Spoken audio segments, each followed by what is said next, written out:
ছেলেকে হারিয়েছো, তোমার বাবা মারা গেছে, আপনাদের দলের দুজন মৃত্যুর সঙ্গে পাঞ্জা লড়ছে, পারবেন তাদের ক্ষতিপূরণ দিতে?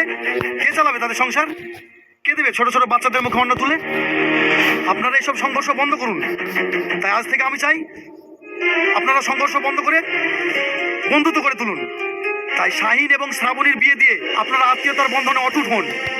এই সেলিম, প্রধান সাহেব। কাকা বাবু, আমিও আর এই সংঘর্ষ চাই না। তাই আমি চাই ওদের দুজনে বিয়ে দিয়ে এই সংঘর্ষ বন্ধ করতে। ঠিক বলেছো ভাই, শাহিন আর শ্রাবণীর বিয়ে আমরা ধুমধাম করে দেব, আর গ্রামের সবাইকে নেমন্তন্ন দেবো, সবাই কবজি ডুবিয়ে খাবে। আজকে আমি বলবো কি হতে চলেছে পরবর্তী পর্বে। আপনারা গত পর্বে দেখেছেন যে সেলিম এবং প্রধান সাহেবের কতটা গ্রামবাসী ভাবছে।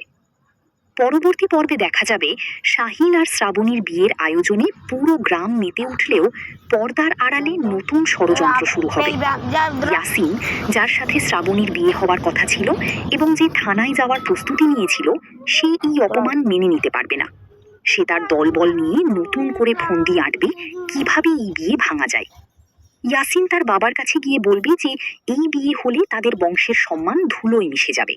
সে গোপনে ইন্সপেক্টর সার্লুর সাথে দেখা করবে।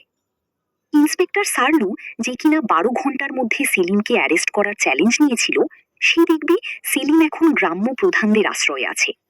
সার্লু ইয়াসিনের সাথে হাত মিলিয়ে সেলিমকে আবারও খুনের মামলায় ফাঁসানোর চেষ্টা করবে। সে রাতে চুপি চুপি গ্রামে ঢুকে প্রমাণের খুঁজে তল্লাশি চালাবে। অন্যদিকে মাহির মনে একটা বড় খটকা দেখা দেবে। মাহি যে সেলিমের বিরুদ্ধে শ্লীলতাহানির অভিযোগ তুলেছিল, সেটা যে একটা বড় চক্রান্তের অংশ ছিল, তা সে নিজের বিবেকের দংশনে ছটফট করে সবাইকে জানানোর চেষ্টা করবে।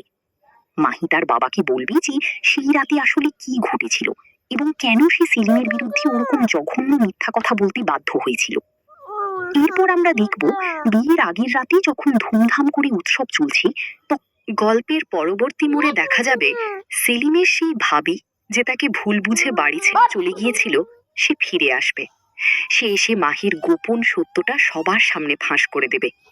তখন জানা যাবে যে সেলিম আসলে নির্দোষ ছিল এবং পুরো ব্যাপারটাই ছিল মণ্ডল ও বিশ্বাস বংশের মধ্যে ঝগড়া জিইয়ে রাখার একটা চক্রান্ত। প্রধান সাহেব এবং সেলিম মিলে যখন গ্রামের সবাইকে বোঝাতে সক্ষম হবে, ঠিক তখনই হবে সে দাবি করবে তার কাছে সেলিমের বিরুদ্ধে নতুন কোনো অকাট্য প্রমাণ আছে। শাহিন তখন পুলিশের সামনে দাঁড়িয়ে যাবে এবং বলবে যে আজ কোনো তদন্ত বা গ্রেপ্তারি এই বিয়ে থামাতে পারবে না। গ্রামের মহিলারা, বিশেষ করে শাহিনের মা এবং শ্রাবণীর মা, যারা এতকাল পর্দার আড়ালে থেকে ছেলেদের সংঘর্ষের জন্য চোখে জল ফেলেছে, তারা এবার রুখে দাঁড়াবে। তারা বলবে যে তারা আর কোনো সন্তানকে হারাতে চায় না। পরবর্তী পর্বের শেষের দিকে দেখা যাবে শাহিন ও শ্রাবণীর বিয়ে পড়ানোর জন্য যখন মৌলানা সাহেব আসবেন, তখন ইয়াসিন শেষবারের মতো একটা হাঙ্গামা করার চেষ্টা করবে। কিন্তু গ্রামের সাধারণ মানুষ, যারা শান্তির জন্য উন্মুখ হয়ে আছে, তারা ইয়াসিনকে প্রতিহত করবে। সেলিম এবং মণ্ডল বংশের প্রধান একে অপরকে জড়িয়ে ধরবে, যা কয়েক দশকের শত্রুতার অবসানের প্রতীক হবে। তবে নাটকীয়তা এখানেই শেষ হবে না। বিয়ের আসরেই এমন একজন মানুষের প্রবেশ ঘটবে যাকে সবাই মৃত বলে জানত। সেই মানুষের আগমনে পুরো গ্রামের সমীকরণ পাল্টে যাবে। শাহিন তার বাবার মুখের দিকে তাকাবে আর শ্রাবণী ভয়ে কুঁকড়ে যাবে। এই নতুন রহস্য নিয়ে পরবর্তী পর্বের সমাপ্তি ঘটবে, যা দর্শকদের মনে নতুন প্রশ্নের জন্ম দেবে যে আদেও কি বিয়ে শান্তিতে